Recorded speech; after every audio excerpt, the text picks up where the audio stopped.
Hey guys, how are you all doing today? So with each day that passes by, we are going through February and getting closer to the official title reveal and the teaser trailer of Star Wars Episode 9 by writer and director J.J. Abrams and Chris Terrio. This is Mike Zero. If you guys are new to the channel, do make sure to subscribe to see future Star Wars content. Now, one of the characters that I believe is of course one of the most mysterious characters in the Skywalker saga and in the sequel trilogy is of course Supreme Leader Snoke, a character that we will be learning more about in Episode 9, and of course in future canon pieces, whether it be books, comics, novels, etc. Now, these past couple of weeks or so, we've been learning a whole lot more about this film when it comes to some of the set leaks, the set designs, the concept art, and storyboard descriptions, etc. One of which has all to do with major hints and/or indicators of Snoke's master having references in Star Wars Episode 9. Specifically, a description of a diagram of a Sith relic that Rey discovers in the Lost City. It's described that Rey is holding a helmet that was abandoned long ago that once belonged to a Sith Lord. It's described in the diagram of the helmet that this belonged to a Dark Lord who had once trained Supreme Leader Snoke through the ways of the dark side of the Force. The helmet is described to be silver with a visor similar in design to Kylo's, however with an opening for an area for the nose.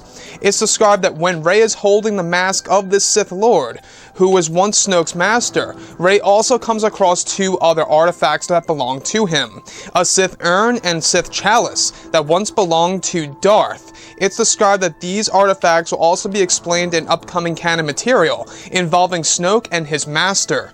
So I want to go over a couple of parts about all of this in, of course, Episode 9 that's really going to go into a lot of Jedi and Sith lore within the Lost City. Now, we've been hearing about Snoke's master on and off, having light references in Star Wars Episode 9 here and there in order to basically understand the character a little bit more and the origins of that character.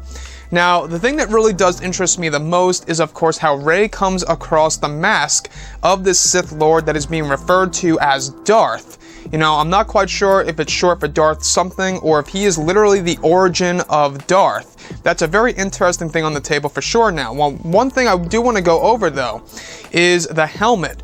Now, a lot of people are starting to wonder about the character of Supreme Leader Snoke in Episode 9, and how much backstory we actually really will get about him in this movie. Now, the thing here is this.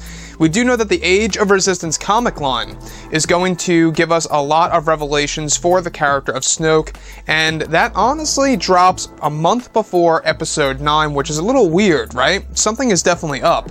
So in the Lost City, Rey comes across this helmet that once belonged to, quote-unquote, Darth, and what's really intriguing about this is that could this very well be either Lord Momin from the Darth Vader comics, or something around those lines. Now, we do know that Lord Momin was a big, character in, of course, the Star Wars comics. I don't know if you guys read it. He had a connection to, of course, the character of Darth Vader and Darth Vader's castle. So it could be something like Lord Momin. Do I think it's Momin? Not necessarily, but I think it's going to be somebody like Lord Momin. Not only that, Rey comes across two other artifacts that once belonged to quote-unquote Darth, who once trained Supreme Leader Snoke at some point in time in the past, one of which being a Sith urn. Now, I don't know if you guys know what Sith urns are, but in the actual Star Wars canon and of course in Legends, a Sith urn is basically a little piece that holds the ashes of a Sith that was once cremated. So this is very interesting stuff for sure, that Rey comes across literally the ashes of Darth, who had once trained Supreme Leader Snoke well before the events of course, the sequel trilogy, the originals, and even the prequels.